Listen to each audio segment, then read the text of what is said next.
The world order already overturned in 2022, Thierry Meychan reports. It is a constant in history. Changes are rare but sudden. Those who suffer them are usually the last ones to see them coming. They don't realize them until it's too late.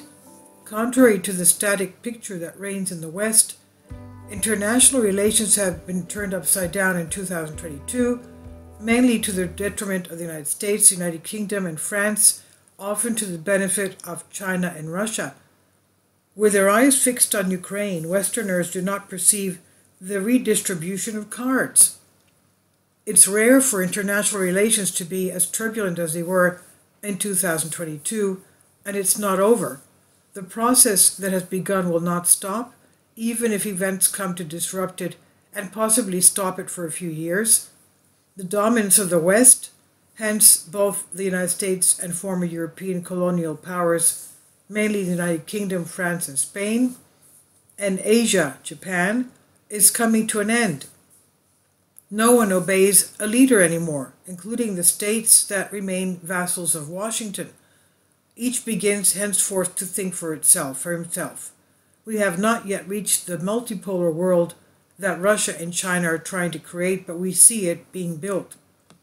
It all started with the military Russian operation to implement Security Council Resolution 2022 and protect the Ukrainian population as a whole from the radical nationalist government. Of course, this fact is not at all how it's perceived in the United States, the European Union, Australia, and Japan. Westerners are convinced that Russia invaded Ukraine to change its borders by force, and yet it's neither what President Vladimir Putin announced, nor what the Russian armed military has done, nor how events unfolded. Let's leave aside the question of who is wrong and who is right. It all depends on whether one is aware of the civil war that tore apart Ukraine after the ouster of democratically elected President Viktor Yanukovych in 2014. Westerners, obviously to the 20,000 victims of the war, cannot imagine that the Russians wanted to stop this carnage, as they ignore the Minsk agreements which Germany and France had guaranteed alongside Russia.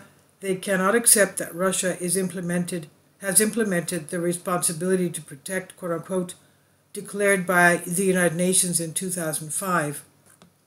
Yet former German Chancellor Angela Merkel and former French President François Hollande both publicly stated that they had signed the Minsk Accords not to end the civil war, but instead to buy time for the equipment of Ukraine. These two figures praise themselves for setting the trap against Russia, while at the same time accusing Russia of bearing sole responsibility for the present war. It's not surprising that these two rulers pride themselves on their duplicity before the public opinion of their people, but their words are heard differently in other parts of the world.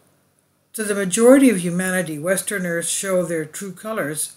They always try to divide the rest of the world and trap those who want to be independent.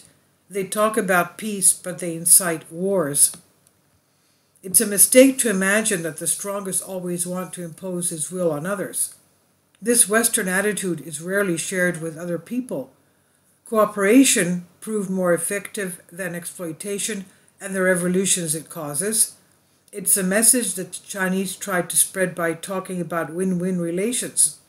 For them, the point was not to talk about fair trade relations, but to refer to the way the emperors of China ruled.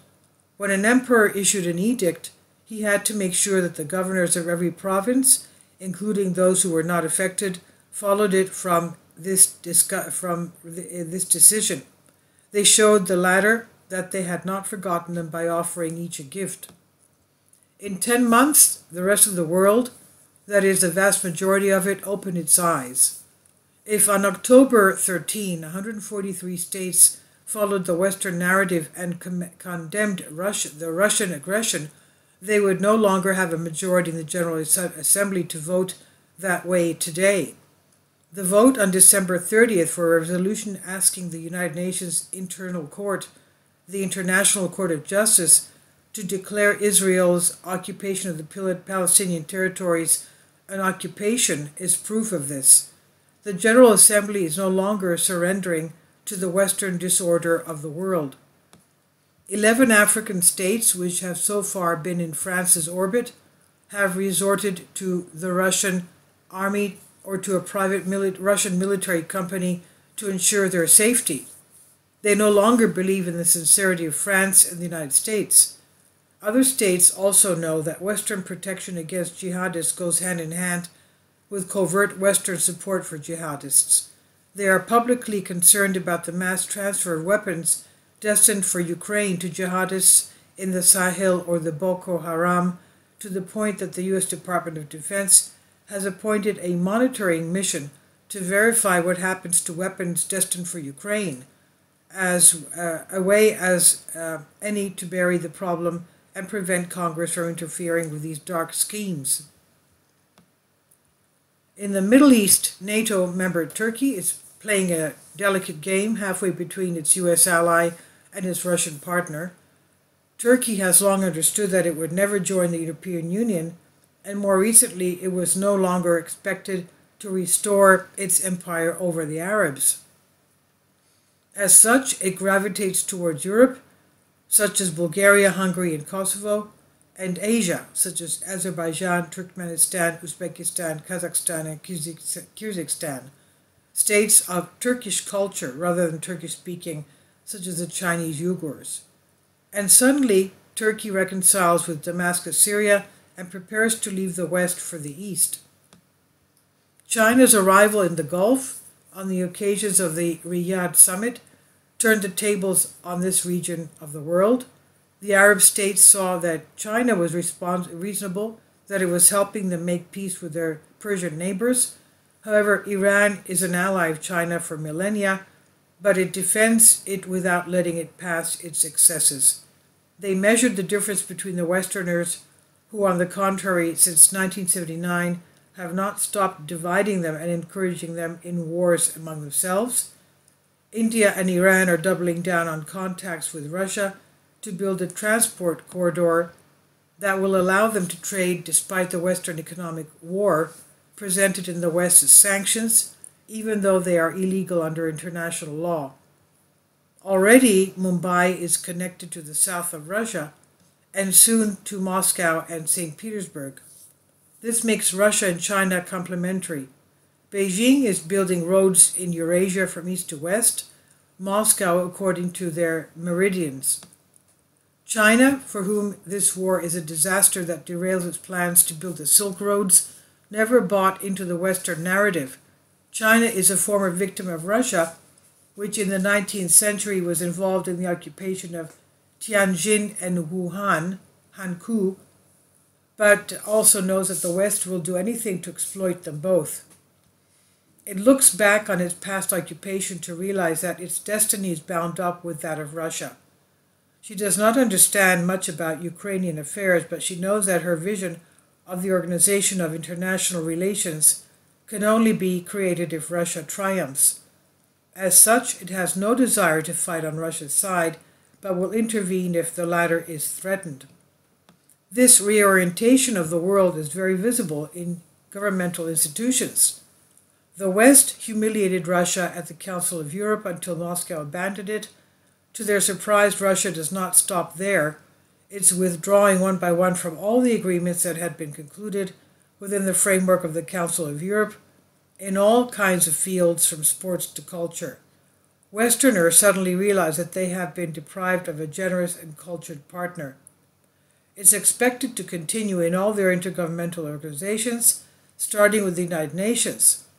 It's an old story of West-Russian relations dating back to the exclusion of Moscow from the League of Nations in 1939.